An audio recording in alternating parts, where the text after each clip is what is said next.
mi az, ami egy lakberendezőt vezérel akkor, amikor elkezd gondolkodni egy feladaton? Nagyon fontos, hogy ismerjem a megbízót, tehát én ezért is lettem lakberendező, és nem középületeket vagy éttermeket tervezek, mert tudnom kell, hogy kinek dolgozom, hogyan tükrözzem őt vissza a térben, milyen anyagokat, milyen színeket használjak, tehát hogy ez innen indul. Nyilván fontos az épületnek az adottsága is, az építészeti környezet, és hát nyilván az én aktuális hangulatom, meg az is, hogy éppen hol tartok ízlésben, mi tetszik éppen, az is egy picit átszűrődik a végeredményem. Nehéz dolog megrendelőkkel dolgozni, mert végül is ugye gondolom sokat kell alkalmazkodni.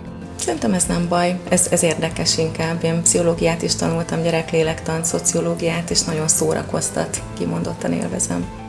Egy hosszú beszélgetéssel kezdjük a munkát, tehát hogy én próbálom megérteni, hogy az adott megbízó, akár egy család, akár egy egyedülálló valaki valójában hogy él, valójában mik az igényei. Ezek a beszélgetések sokszor a megrendelő számára is meglepetéseket hoznak, hiszen ő is rádöbben, hogy hoppá, mi nem így élünk, nem ilyenek vagyunk, ez nekünk nem fog megfelelni.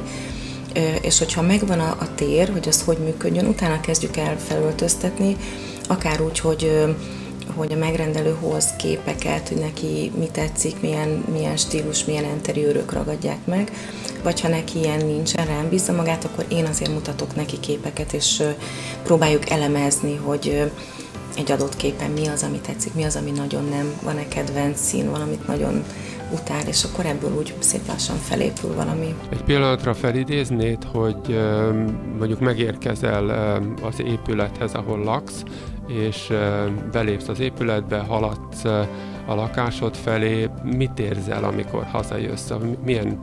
Milyen élmény vár? Szerintem mindannyiunk lakása az önmagunk kiterjesztése, tehát hogy nagyon szeretek hazajönni, nagyon szeretem a lakásomat. Igazából az egyik főművemnek tartom, tehát mindig ilyen izgalommal jövök haza, és azt lehet tudni, hogy elég rossz alvó vagyok, úgyhogy gyakran vagy hajnalban fölkelek, és akár ebbe a fotelbe leülök, és csak így gyönyörködök abban, milyen szépek a terek, és hogy milyen klassz itt lakni.